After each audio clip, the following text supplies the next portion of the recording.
Please give an energetic and warm welcome to the one and only Jaya Kishori ji.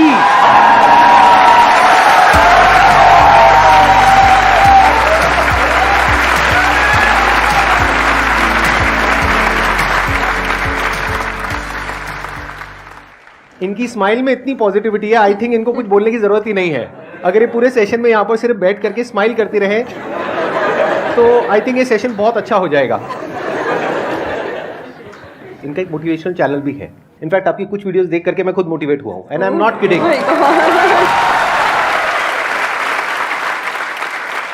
तो मैं personally आप सबको recommend करूंगा कि एक बार आप जा करके देखिए इनकी जो मोटिवेशनल वीडियोस हैं, और आप सबको बहुत कुछ सीखने को मिलेगा और बहुत अच्छा लगेगा. Thank you so much. और आपसे इंस्पायर होकर शायद हमने चैनल खोला है. तो मुझे तो लग रहा है मुझे मिल गया उसका अवार्ड कि आप उसको देखते हैं और सुनते हैं. Thank you so much. बहुत बड़ी बात है ये. यूट्यूब पे या इंटरनेट पे देखना एक अलग होता है, और जब आप फिजिकली वो चीज़ को फील कर सकते हैं, एक्चुअली एक ऑरा होता है, एक वाइब होता है, वो आपको फेस टू फेस ही मिल सकता है. तो आप सब बहुत लकी है. आज मैं भी लकी हूँ कि मुझे वो ऑरा, वो वाइब महसूस करने को मिल रहा है जो हम यूट्यूब पे ऑल टाइम देखते रहते हैं. और आज तो आप डबल लकी हैं क्योंकि मेरे साथ साथ आपको इनको भी सुनने का मौका मिल रहा है.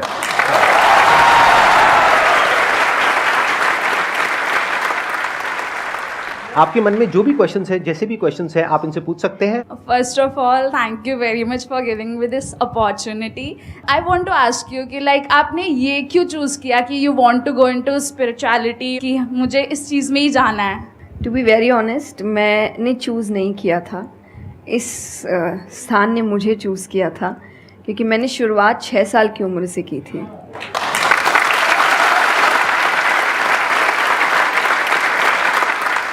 उसमें आपको पता ही नहीं होता है कि करियर क्या होता है, काम क्या होता है. तो मैंने कुछ भी सोचा नहीं था. मेरे सामने चीज़ें आती गई, मुझे अच्छी लगती गई और मैं करती गई. और इसीलिए मैं हमेशा कहती हूँ अपने अंदर के बच्चे को ज़िंदा रखिए, क्योंकि वो कभी भी ये नहीं देखता इससे मेरा फ़ायदा होगा, या उसको अच्छी लगती है चीज़ और वो करता है.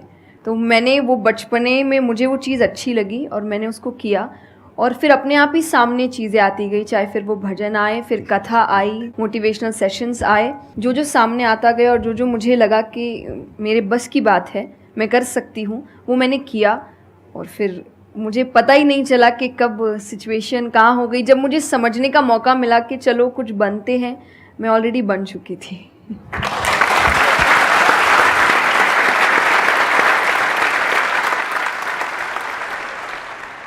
मेरा क्वेश्चन कंसंट्रेशन पावर को लेके है, या दूसरी तरह से बोल सकते हैं अवेयरनेस को लेके.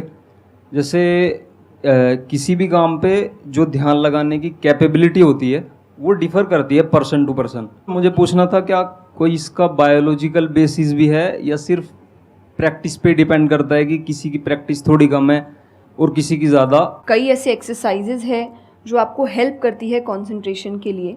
तो जो मैं एक्सरसाइज फॉलो करती हूँ वो लिसनिंग प्रैक्टिस है, कि मैं सोने से पहले या सुबह उठ के कुछ देर 5 मिनट्स 10 मिनट्स मैं बिल्कुल शांत माहौल में और मैं साउंड सुनने की कोशिश करती हूँ. और ऐसा माना जाता है कि जिस दिन आपको 5 से ज़्यादा साउंड सुनने लग जाएं, और 5 का मतलब हुआ कि ऐसा नहीं कि आपके घर में टीवी और मिक्सी और सब चल रहा है तो आप कहे कि अरे भाई 5 साउंड सुनाई दे दिए. नहीं, जब शांति हो तो वो एक बहुत अच्छी प्रैक्टिस है जो आपके दिमाग को हेल्प करती है किसी एक चीज़ पर ध्यान लगाने के लिए. तो आप ऐसे कंसंट्रेशन पावर के एक्सरसाइजेज होती कर सकते हैं, और जो मैं करती हूँ मैंने आपको बताया, मैं रोज़ करती हूँ. अभी तक मैं 3 से आगे बढ़ी नहीं हूँ, लेकिन आई होप जल्दी 5 आवाज़ों से ज़्यादा सुनाई देने लग जाए.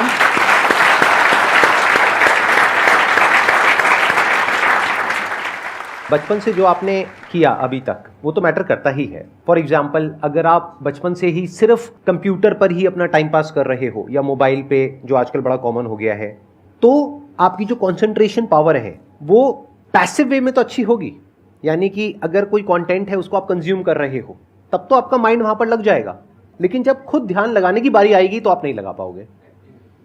एक्टिव कंसंट्रेशन आप नहीं कर पाओगे. और वही आपका क्वेश्चन है कि जो अपनी एक्टिव कंसंट्रेशन पावर है उसको कैसे बढ़ाया जाए, यानी कि आप जब चाहे, जहां चाहे, जितनी देर के लिए चाहे उतनी देर के लिए अपना ध्यान लगा सके, और जब चाहे वहां से ध्यान हटा सके. इसी को कहेंगे ना कि एक्चुअल में आपका जो ध्यान है वो आपके कंट्रोल में है. नहीं तो इतना कुछ है इस दुनिया में, वो तो सब खींचने के लिए तैयार बैठे हैं आपके ध्यान को, आपकी अटेंशन को। अगर फाइनेंशियली बात करी जाए तो आज की डेट में सबसे ज्यादा जो वैल्यू है वो आपकी अटेंशन की है। जितनी भी कंपनीज हैं उनके लिए सबसे इंपॉर्टेंट है आपकी अटेंशन। अगर आपकी अटेंशन आपके हाथ से निकल जाती है और उनके हाथ में चली जाती है तो वो हो जाएगा जो वो चाहते हैं, यानी उनको प्रॉफिट हो जाएगा, आपको नुकसान होता है हो जाए। तो अब सवाल उठता है उसको कैसे बढ़ाया जाए। चेस बहुत अच्छा तरीका है उसको बढ़ाने का। स्पोर्ट्स से आपकी कंसंट्रेशन पावर बढ़ती है। जैसे मुझे बैडमिंटन बहुत पसंद है, तो बैडमिंटन में सारा ध्यान कहां पर होता है, शटल के ऊपर, और कोई थॉट माइंड में आ ही नहीं सकता, क्योंकि अगर वो आया तो शटल से आपका ध्यान हट गया और आप हार जाओगे। तो sports is another way of doing it. उसके अलावा जैसे इन्होंने बताया लिसनिंग, अगेन वेरी पावरफुल। बहुत तरह की साउंड्स हैं, बहुत तरह की वाइब्रेशंस हैं इस यूनिवर्स में, बट हमारा ध्यान नहीं है उसकी तरफ। कुछ ग्रॉस है, कुछ सटल है। तो जैसे जैसे हम सटल जाते हैं तो ऐसी बहुत सारी वाइब्रेशंस हमारी पकड़ में आती है जो नॉर्मली लोगों की पकड़ में नहीं आ पाती है। क्यों? क्योंकि उनका ध्यान दो जगह पे होता है, या तो इस दुनिया में जो कुछ हो रहा है वहां पे होता है, या फिर अंदर जो थॉट चल रहे होते हैं वहां पे होता है। इसके अलावा और कहीं नहीं होता है। तो उन वाइब्रेशंस को सुनने के लिए हमको कानों की भी जरूरत नहीं है। इवन विदाउट योर ईयर्स, अपने कान बंद करके भी आप सुन सकते हो उन साउंड्स को। तो शुरुआत वहां से करो, धीरे धीरे आप देखोगे आपका जो ध्यान है वो आपकी पकड़ में आने लग जाएगा।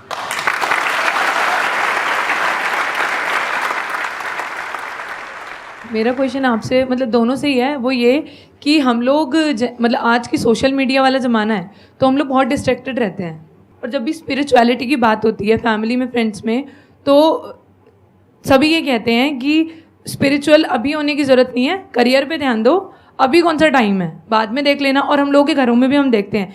तो मैम ये चीज़ कैसे, मतलब उनको कैसे समझाई जाए कि ये चीज़ कितनी इम्पॉर्टेंट है और उसकी इम्पोर्टेंस क्या है? मेरे हिसाब से, और आई थिंक मेरे क्या पूरी दुनिया के हिसाब से, जो भी स्पिरिचुअलिटी को ठीक से समझता है ये यंग एज प्रोसेस ही है। जैसे अगर आप रिलीजियस वे में भी सुने तो भगवान को हम कुछ भी चढ़ाते हैं वो फ्रेश होता है, प्रसाद है, फूल है, कुछ भी एक दिन दो दिन पहले नहीं होता। तुम खुद इतने पुराने होके क्यों फिर अपने आप को चढ़ाते हैं? जब आप रिजिड हो चुके हैं, जब आपको आगे कुछ काम खास करना नहीं है, आप रिटायर हो चुके हैं, तब आप उस स्पिरिचुअलिटी का करेंगे क्या? आपके लाइफ में कोई चैलेंजेस होंगे ही नहीं जब सामना करने के लिए। तो स्पिरिचुअलिटी मतलब सिर्फ पूजा पाठ नहीं होता। मंत्र, जैसा मैंने लिसनिंग एक्सरसाइज बताई, वैसे ही मंत्र चैंटिंग भी एक बहुत बड़ी एक्सरसाइज है कि आप मंत्रों का उच्चारण करते हैं मेडिटेशन में, क्योंकि जो पावर, जो वाइब्रेशंस वो साउंड रखते हैं वो आई थिंक दुनिया में और कहीं नहीं है। तो वो आपके करियर के लिए, कंसंट्रेशन पावर के लिए, कॉन्फिडेंस के लिए, मेमोरी पावर के लिए, सबके लिए बहुत अच्छा है। तो आपको यही समझाना है कि आप स्पिरिचुअलिटी का मतलब एक तो पहले ये पर्सपेक्टिव हटा दें कि हम सब त्याग देंगे, हम सब छोड़ देंगे। ऐसा कुछ भी नहीं होता। गीता जी में स्पिरिचुअलिटी का ज्ञान उसको दिया गया है जिसको आगे जाके राजा बनना है, अर्जुन को। उसके पास क्या लग्जरी नहीं है, राज्य नहीं है, पैसा नहीं है, क्या नहीं है। तो अध्यात्म का मतलब कभी भी नहीं होता सब कुछ छोड़ देना, सबके बीच रहना है, पर इस तरीके से रहना है कि वो आप पर हावी ना हो हर चीज़। यही आध्यात्म है, यही स्पिरिचुअलिटी है कि बाहर की चीज़ें यहाँ ट्रबल ना कर सके, बस इतना ही करना है।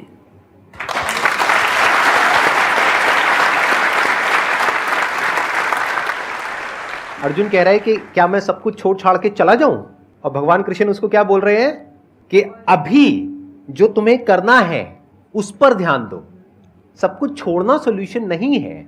खुद को पहचानो कि तुम क्या हो। जो प्रॉब्लम की पूरी जड़ थी वहां पर वो ये थी कि अर्जुन भूल गया था कुछ देर के लिए कि वो एक्चुअल में कौन है, जैसे हम भूल जाते हैं। तो भगवान उसको याद दिलाने का काम कर रहे हैं कि तुम एक योद्धा हो, तुम्हारा काम है लड़ना धर्म के लिए। तो भगवान उसको वो ज्ञान दे रहे हैं। ऐसे ही अगर आप एक स्टूडेंट हो तो आपका काम क्या है? पढ़ाई करना। अब आपको देखना है कि उसमें ये जो बातें हैं, इनकी बातें, मेरी बातें, या कहीं भी हमारे जो स्क्रिप्चर्स में बातें हैं, वो किस तरह से आपको काम आ सकती है वो करने में, जो अभी आपकी लाइफ की इस स्टेज में, इस पॉइंट पर आपके लिए करना सबसे इंपॉर्टेंट है।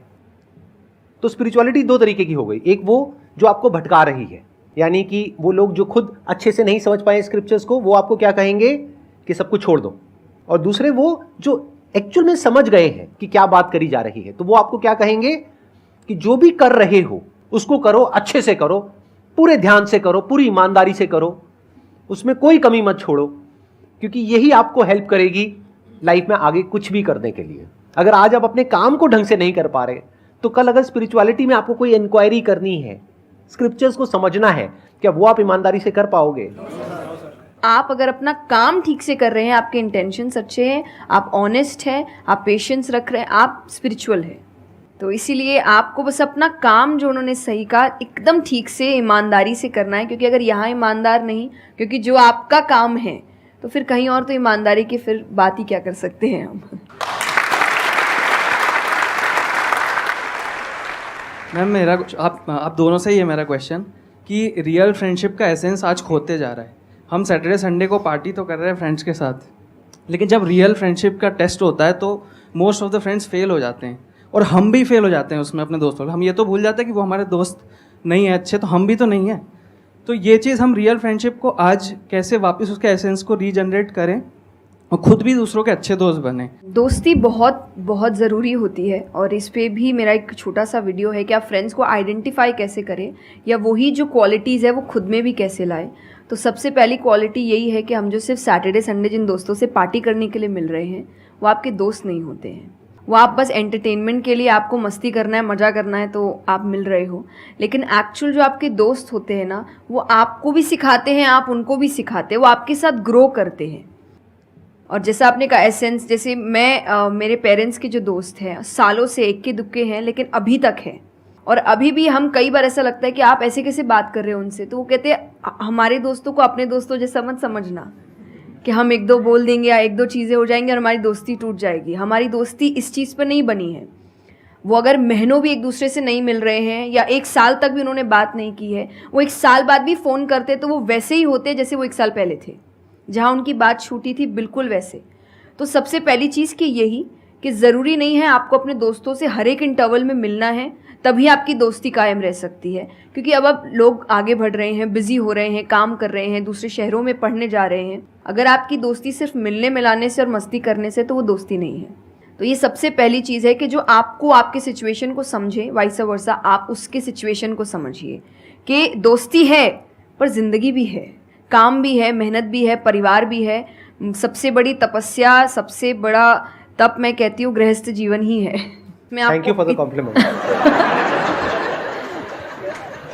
उसमें आपको इतना कुछ करना पड़ता है, वो एक सिचुएशन को समझना ज़रूरी है। दूसरा, आजकल जो एक ट्रेंड बन चुका है कि फ्रेंड्स सपोर्टिव होने चाहिए। तो सपोर्टिव का मतलब ये नहीं कि तुम गलत भी करो, तो जो कर्ण और दुर्योधन की दोस्ती थी कि नहीं भाई पाप भी कर, मार, गलत कर, मैं तो साथ खड़ा हूँ, ये दोस्त नहीं होते। ये बहुत बड़ा पॉइंट बोला इन्होंने, अभी इसके बारे में मैं बात करूँगा। ये दोस्त नहीं होते हैं। दोस्त आपको आपके पास खड़े रहेंगे सपोर्ट में, लेकिन ये हर वक्त बताएंगे कि तुम गलत हो, तुम गलत कर रहे हो, इसकी सज़ा मिलेगी।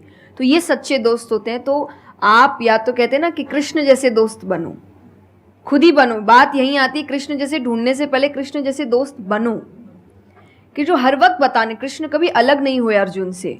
जब वो कहने लगा कि मैं नहीं लड़ सकता, ये नहीं, उन्होंने उस वक्त बहुत डांटा कि क्षत्रिय है, ये तरीका है बात करने का, ऐसे बोलते हैं, तो इतना बड़ा महाबाहु है, बड़े बड़े नाम बताए, याद दिलाया कि तुम कितने अच्छे हो। तो सबसे बड़ा दोस्त का आई थिंक क्वालिटी यही है, जो सपोर्टिव है लेकिन गलत चीज़ों में नहीं है। वो हर वक्त सही के लिए आपके पास खड़े हैं। और तीसरा जो मैं सबसे अच्छा कहती हूँ कि आपकी और उनकी मेंटालिटी मैच होनी चाहिए। आपको ये समझना है कि अगर मेंटालिटी एक नहीं होगी, तो भले ही आप अपने पेरेंट्स को कितना ही कह ले कि हम कुछ नहीं करेंगे, अरे हम तो सिर्फ घूम रहे हैं, अरे हम वैसा कुछ नहीं करेंगे, करोगे, एक ना एक दिन ज़रूर करोगे, क्योंकि ये ह्यूमन नेचर है। आप जिसके साथ ज़्यादा समय बिताते हो, धीरे धीरे उसकी क्वालिटीज़ कुछ आपके अंदर आती है। तो ज़रूरी है कि वो बिहेवियर, वो पैटर्न, वो मेंटालिटी, वो माइंडसेट मैच होनी चाहिए दोनों की, तभी आप एक साथ ग्रो कर सकते। वरना वही सैटरडे संडे मिलना और ज़िंदगी ख़राब करना, यही हो पाएगा बस।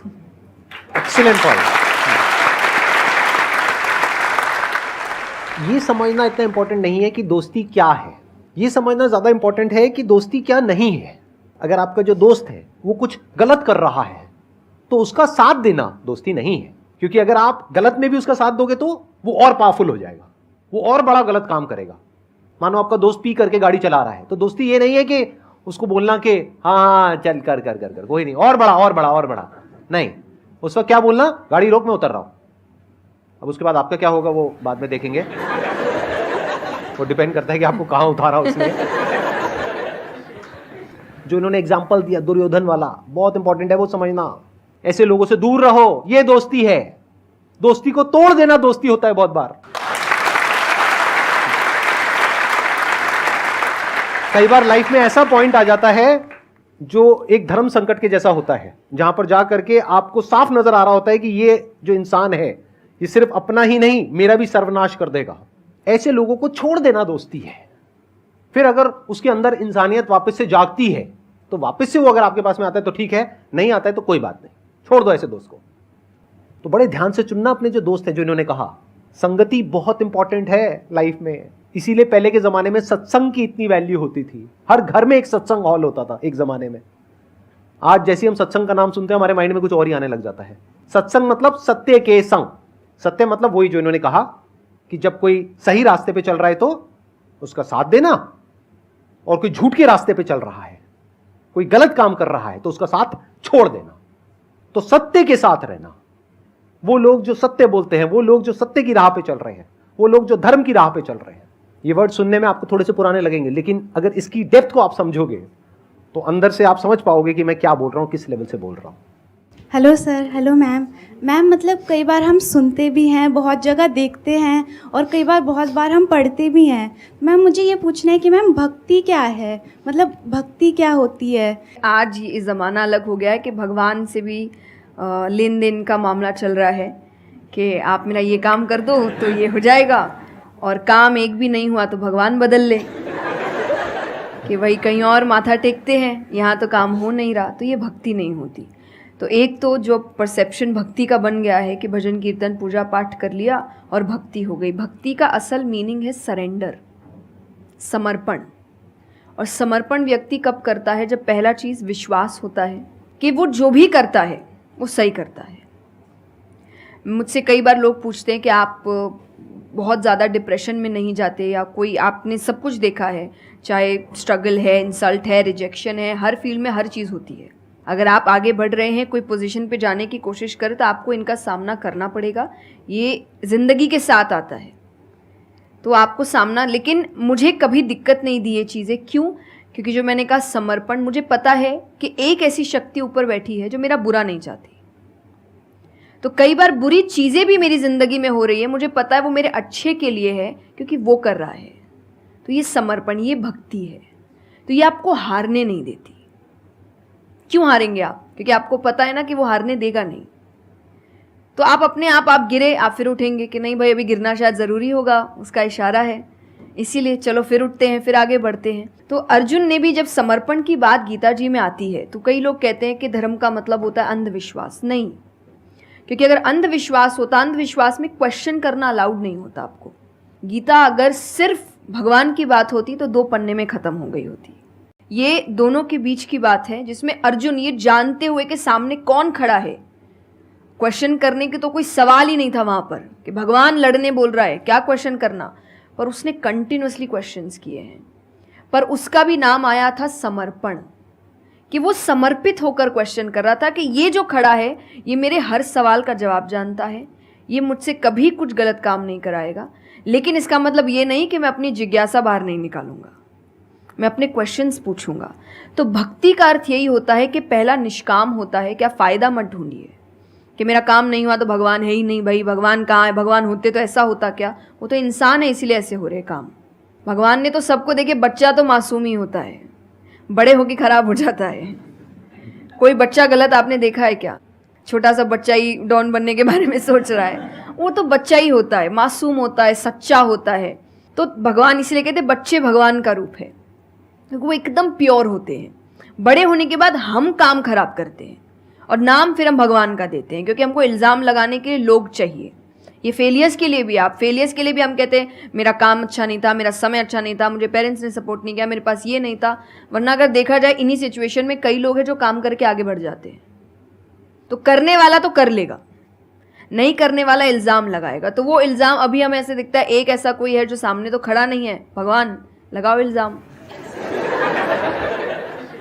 एक फ़ोटो है ना इंटरनेट पे कि भगवान खड़े, छोटी बच्ची खड़ी है, छोटी बच्ची के हाथ में एक टेडी बेयर है, तो भगवान वो मांग रहे हैं और वो बच्ची बोली मुझे बहुत अच्छा लगता है, मुझे नहीं देना। उसको नहीं पता कि भगवान के पास पीछे एक बड़ा सा टेडी बेयर रखा है और भगवान उसको कह रहे कि बस दे दो और मुझ पे विश्वास रखो कि वो दे दो छोटी चीज़ जो तुमसे आपको वो बुरी लग रही है उस वक्त कि मेरे साथ गलत हो गया या मेरा छोटा काम नहीं हुआ, मैंने तो इतनी पूजा की थी, इतना काम किया था।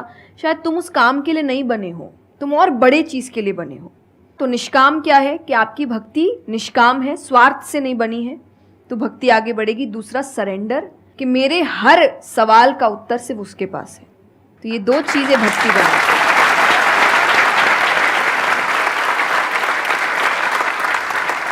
मेरा मन कर रहा है कि मैं बैठ करके बस आराम से आपको सुनता रहूं, मेरे को इतना अच्छा लग रहा है। आप प्लीज थोड़ा सा और बोलिए इसके बारे में, भक्ति के बारे में। मुझे सही में बहुत, कितने लोग चाहते हैं कि थोड़ा और बोले? हाँ, क्योंकि इनसे अच्छा कोई नहीं हो सकता इसके बारे में बोलने के लिए। मेरे को पता है आपके पास में और बहुत कुछ है बोलने के लिए, थोड़ा सा प्लीज और बोलिए। ये दो चीज़ें जो भक्ति में। तीसरा हम जब करते हैं सत्संग, जो उन्होंने कहा सत्संग का एक सत्य के संग। तो सत्य कौन है? जब हम शास्त्रों में देखते हैं सबसे पहला श्लोक जो श्रीमद् भागवत में आता है वो भगवान का स्वरूप बता रहा है। उसमें है सच्चिदानंद रूपाय। सच्चिदानंद का मतलब होता है तीन चीज़ें मिलकर बनती है, वो है सत, चित और आनंद। जो ये तीन चीज़ों को जीवन में समझ लेगा सही से, उसने भगवान को समझ लिया, क्योंकि भगवान का रूप ही सच्चिदानंद है। तो सबसे पहला है सच, जो कहा गया सच की राह पर चलो। जो हम ये एक्चुअली आपने एग्जैक्ट वर्ड उस वक्त बोले, मैं अपनी कथा में भी कहती हूँ कि आजकल हम इतनी छोटी छोटी बातों पे झूठ बोलते हैं कि हम किसी से मिलने जा रहे हैं और हम घर से भी नहीं निकले, अरे 5 मिनट, अरे सिग्नल पे खड़ा हूँ, अरे बस पहुँच गया, अरे क्या हो गया। वो 2 बातें तो सुनाएगा ना सिर्फ कि तुम समय लेकर नहीं आए, पर हम इतनी इतनी सी बातों में झूठ बोल रहे हैं। ये हमें लगता है कि कोई बड़ी बात नहीं, पर ये बहुत बड़ी बात है कि आप इतना भी सच का सामना नहीं कर सकते। और फिर हमें लगता है कि हम लाइफ के जो प्रॉब्लम्स है उसका सामना कर लेंगे, खुद के सच का तो सामना कर नहीं पा रहे हैं। जिंदगी का सच सामने आएगा तब तो बैंड ही बज जाएगी पूरी, क्योंकि वो कठिन है। जिंदगी आसान नहीं है, किसी के लिए नहीं, भगवान के लिए भी नहीं हुई। आप राम जी को उठाइए, कृष्ण जी को उठाइए, जब तक यहाँ रहे कोई सुखी नहीं रहा।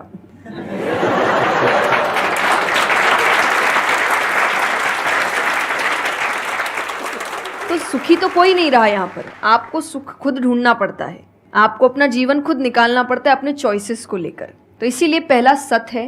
दूसरा चित है, अवेयरनेस। हम अवेयर नहीं हैं चीज़ों को लेकर, हम इग्नोर करते हैं। अवेयरनेस और इग्नोरेंस ये ऑपोजिट्स हो गए कि आप कोई भी चीज़ आपको समझ नहीं आ रही है, नहीं है। मैं अधिकतर नास्तिक लोगों को आप देखिए, उनको अगर पूछे ना भगवान को मानते हैं, तो उनके पास एग्जैक्ट रीजंस नहीं होते कि क्यों नहीं मानते। बस नहीं है, दिखा नहीं, मुझे नहीं दिखा तो नहीं है। तो तुम्हें तो बहुत चीज़ें नहीं दिख रही। मेरे पापा इस पर मैंने एक बार उनसे क्वेश्चन किया था कि बोले तो पापा कैसे जवाब दे? तो पापा बोले उनको पूछना उन्होंने अपने परदादा को देखा था। देखा तो नहीं होगा,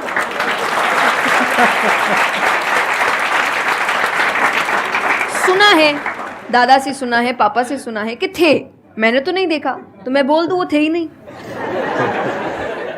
कुछ तो सच्चाई होगी, उसको ढूंढने की कोशिश करो। मैं धर्म के लिए हमेशा कहती हूँ कि आपको ढूंढना पड़ेगा। भगवान, मेरे पापा ने मुझे एक बात कही थी, भगवान मानने की चीज़ है, जानने की नहीं। जानना क्या होता है? पहले इस्तेमाल करे फिर विश्वास करे।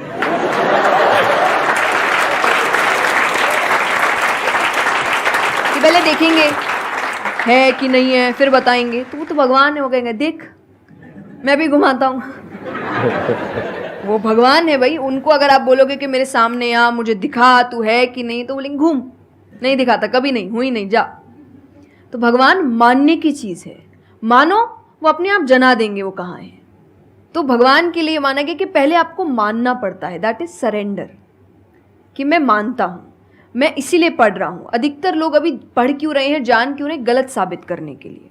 और दुनिया के लिए भी आप किसी भी चीज़ को जानने की कोशिश करो तो सिर्फ एक खाली दिमाग से जानने की कोशिश करो, अपने दिमाग से नहीं कि मुझे गलत साबित करना इसलिए पढ़ता हूँ चलो। तो फिर आपका दिमाग सीधा उस गलत बात पे ही जाएगा कि देखो मैंने तो बोला ही था गलत है। और उसके आसपास कितनी अच्छी बातें लिखी होगी आप देखेंगे नहीं, पर आपको जो बस साबित करना है, आप उस लोग सुनते भी आजकल इसीलिए हैं। मैं कथा में एक बात कहती कि बस आजकल कथा ही बची है सुनने वाली चीज़, वरना आप कहीं भी 2 लोगों को देखिए वो बोलेगा मैं बोलता हूँ, नहीं मैं बोलता हूँ, नहीं मैं बोलता हूँ। दुख देखिए किसी के, प्रॉब्लम्स को एक बोलता है अरे मेरी जिंदगी अच्छी नहीं चल रही, अरे मेरी उससे भी खराब है। आप किसी से मदद भी कहाँ मांगेंगे कि वो एक दुख सुनाओ वो 4 सुनाता है, तो क्या ही मदद मांगे कि तो मेरे से दुखी है, तू मेरे से और 500 रुपये रख भाई। ये तो तो लोग हर वक्त कोई सुनना नहीं चाह रहा, और सुन भी रहे हैं तो इसीलिए कि ताकि बस मैं बोल सकूं, कि ये ख़त्म करे, बस जल्दी से ये चुप हो ताकि मैं बोलूं। तो ये बंद करिए। भगवान ने अर्जुन की पहले पूरी बात सुनी थी, एक बार भी बीच में इंटरप्ट नहीं किया, उसकी पूरी बात सुनी। क्यों? तभी वो आंसर ठीक से कर पाएंगे। अगर आप बीच में हर चीज़ में इंटरप्ट करेंगे, लोगों के ओपिनियंस में इंटरप्ट करेंगे, तो आप उनकी बात को नहीं समझ पाएंगे। जितना सुनेंगे उतना सीखेंगे, क्योंकि बोलोगे तो वही जो आता है, पर सुनोगे तो कई बार ऐसी चीज़ें पता चलेगी जो नहीं पता, जो नहीं आता है। तो सत्संग यही है। आप लोग एक काम करो, अपना मोबाइल ऑन करो और अपने घर पे फोन कर दो कि शाम तक हम यहीं बैठे हैं। मतलब मेरा मन तो नहीं है यहाँ से आज उठने का, मेरा मन है आराम से बैठ करके इनसे सुनने का। मुझे तो बहुत अच्छा लग रहा है, लेकिन आई एम नॉट श्योर कि इनके पास में इतना टाइम होगा या नहीं होगा। आप प्लीज, आई एम सॉरी मैंने आपको इंटरप्ट किया। नहीं नहीं, आप बोलिए। बिल्कुल। हाँ, तो आप यही बहुत अच्छा छोटी बोल रहे छोटी हैं। बातें हैं, देखिए। और आनंद का मतलब एक्चुअली परमानेंट हैप्पीनेस होता है, जो आपको भगवान के साथ ही मिलता है, कि आपको किसी की ज़रूरत नहीं है, बाकी सब कुछ टेम्पररी है। और टेम्पररी खुशियों के लिए भगवान ने अर्जुन को लड़ने के लिए इसलिए नहीं बोला था कि तेरे को राज्य मिल जाएगा, खुशी मिलेगी, पैसा मिल जाएगा। नहीं, एक परमानेंट हैप्पीनेस थी कि मैंने अपना काम अच्छे से किया, उसके लिए लड़ो। तो जो भी काम कर रहे हो परमानेंट क्या है उसमें वो देखो, और ये आपकी सक्सेस पे भी काम आता है। भगवान जैसे अब हम कहते हैं ना कि दुनिया में कुछ सच नहीं है, संसार सच नहीं, इसका मतलब क्या है? छोड़ने के लिए नहीं। क्या आप पहली चीज़, जब दुख आ रहा है तो डिप्रेशन में मत जाओ, क्योंकि आप जानते हो ये भी परमानेंट नहीं है, टेम्पररी है, कल फिर ठीक हो जाएगा। खुशी आ रही है तो घमंड मत करो, ये भी निकल जाएगा, ये पोजीशन भी ज़्यादा समय तक रहेगी नहीं, तो उसको रखने के लिए काम करते रहो। तो भगवान हर चीज़ में कहते बैलेंस्ड रहो, और परमानेंट वो है उसके पीछे भागो। तो आप अपने आप ही जो दिखावे की दुनिया है, करते हम सब है और सब कुछ करना चाहिए लाइफ में, सब एंजॉय करिए, पर अगर उसको जानते हुए करोगे कि परमानेंट नहीं है, तो जैसा मैंने कहा वो यहाँ जाएगा नहीं। जैसे एक पक्षी है, आप पेड़ पे उसको बैठा दो और फिर जिस ब्रांच पे वो बैठी उसको काटने लगो, और जब तक ब्रांच नहीं गिरेगा वो नहीं हटेगी, क्योंकि उसको ब्रांच पे भरोसा है ही नहीं। उसको पता ये रहेगा ना, उसको अपने पंखों पे है कि वो जैसे ही गिरेगा मैं उड़ जाऊंगी।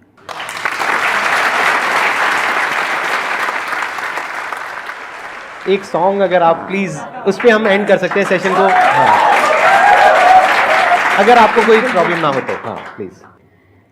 मेरा आपकी कृपा से सब काम हो रहा है, करते हो तुम कन्हैया, मेरा नाम हो रहा है। मेरा आपकी कृपा से सब काम हो रहा है। बहुत बढ़िया।